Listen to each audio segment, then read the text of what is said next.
வணக்கம். தலைப்புச் செய்திகள். போர் பதற்றத்தால் சிக்கனத்தை கடைபிடிக்கும் மத்திய அரசு.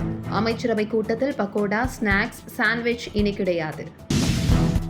உடல்நல பாதிப்பால் மருத்துவமனையில் அமைச்சர் செங்கோட்டையன் அனுமதி. காய்ச்சல், வாந்தி பாதிப்பு காரணமாக ஐசியூவில் சிகிச்சை. டாஸ்மாக் கடைகளில் பாட்டிலிற்கு 10 ரூபாய் வாங்குவதை சினிமாவை போல் ஒரே நாளில் மாற்ற முடியாது. அமைச்சர் விக்னேஷ் விளக்கம். பாஜகவை அலற வைத்துள்ளது கரப்பான்பூச்சி ஜனதா கட்சி. மார்க்சிஸ்ட் கம்யூனிஸ்ட் கட்சியின் மாநில செயலாளர் சண்முகம் விமர்சனம். அரசே ஓடிடி தளத்தை உருவாக்கி தர வேண்டும். முதலமைச்சர் விஜய்க்கு விஜய் சேதுபதி வலியுறுத்தல். இனி விரிவான செய்திகள். போர் பதற்றம் காரணமாக மத்திய அரசு கடுமையான சிக்கன நடவடிக்கைகளை எடுத்துள்ளது. மத்திய அமைச்சரவை நடக்கும்போது வழக்கமாக பக்கோடா, ஸ்நாக்ஸ், சாண்ட்விச் போன்ற உணவு வகைகள் வழங்கப்படும். ஆனால் இம்முறை அமைச்சரவை நடைபெற்ற போது வெறும் டீ மட்டுமே கொடுக்கப்பட்டது. அமைச்சர் செங்கோட்டையன் உடல்நலக்குறைவு காரணமாக மருத்துவமனையில் அனுமதிக்கப்பட்டுள்ளார். கோவை தனியார் மருத்துவமனையில் அனுமதிக்கப்பட்டுள்ள செங்கோட்டையனுக்கு ஐசியூ வார்டில் வைத்து சிகிச்சை அளிக்கப்பட்டு வருவதாக கூறப்படுகிறது. காய்ச்சல், வாந்தி காரணமாக உடல்நலம் பாதிக்கப்பட்டுள்ள செங்கோட்டையனுக்கு தொடர்ந்து சிகிச்சை அளிக்கப்பட்டு வருவதாகவும் தகவல்கள் வெளியாகியுள்ளது. டாஸ்மாக் கடைகளில் பாட்டிலிற்கு 10 ரூபாய் வாங்குவதை சினிமா போல் ஒரே நாளில் மாற்றிவிட முடியாது என அமைச்சர் விக்னேஷ் தெரிவித்துள்ளார்.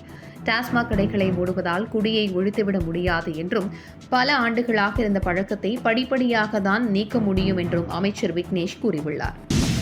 கரப்பான்பூச்சி ஜனதா கட்சியின் இன்ஸ்டாகிராம் பாஜகவை அலற வைத்துள்ளதாக மார்க்சிஸ்ட் கம்யூனிஸ்ட் கட்சியின் மாநில பொதுச் செயலாளர் சண்முகம் தெரிவித்துள்ளார். இளைஞர்களை இழிவுபடுத்தி கூறியதற்கு இப்படியும் பதிலடி கொடுக்கலாம் என்பதற்கு கரப்பான்பூச்சி ஜனதா பார்ட்டி தான் உதாரணம் என்று அவர் தெரிவித்துள்ளார். கோவை சம்பவத்திற்கு தமிழக வெற்றிக் கழக அரசை எதிர்க்கட்சிகள் கடுமையாக சாடி வருகின்றனர். ஆளுங்கட்சிக்கு ஆதரவு அளித்து வந்த SP வேலுமணி தற்பொழுது கடுமையாக சாடியுள்ளார். கைது செய்யப்பட்டவர்கள் உண்மையான குற்றவாளிகள் என தெரியவில்லை என சந்தேகம் எழுப்பியுள்ள அவர், உண்மையான குற்றவாளிகளை கண்டறிந்து நடவடிக்கை எடுக்க வேண்டும் என்றும் வலியுறுத்தியுள்ளார். முந்தைய ஆட்சி நிலைமைதான் இப்போதும் இருப்பதாக பாஜக மாநில தலைவர் நயினார் நாகேந்திரன் குற்றம் சாட்டியுள்ளார். கோவை சிறுமியின் பெற்றோரை சந்தித்துவிட்டு செய்தியாளர்களிடம் பேசிய அவர், மாற்றங்களை முன்கூட்டியே தடுக்க வேண்டும் என வலியுறுத்தினார்.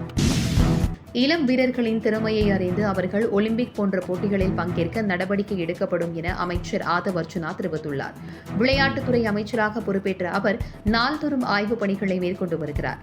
விளையாட்டுத்துறை மேம்படுத்தப்படும் என ஏற்கனவே தெரிவித்துள்ள ஆதவ் அர்ஜுனா, இளம் வீரர்களின் திறமை கண்டறியப்பட்டு அவர்கள் ஒலிம்பிக் போட்டிகளில் பங்கேற்றம் செய்யப்படும் என தெரிவித்துள்ளார்.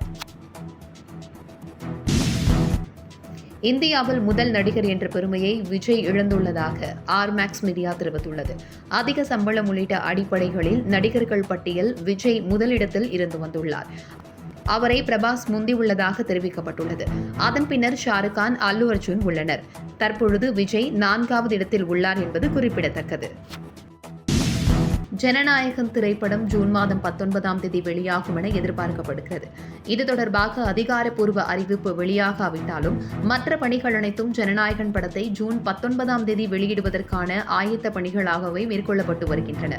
ஜூன் 22ஆம் தேதி விஜய் பிறந்தநாள் என்பதால் அதற்கு முன் ஜனநாயகன் படத்தை வெளியிட படக்குழு திட்டமிட்டுள்ளதாம்.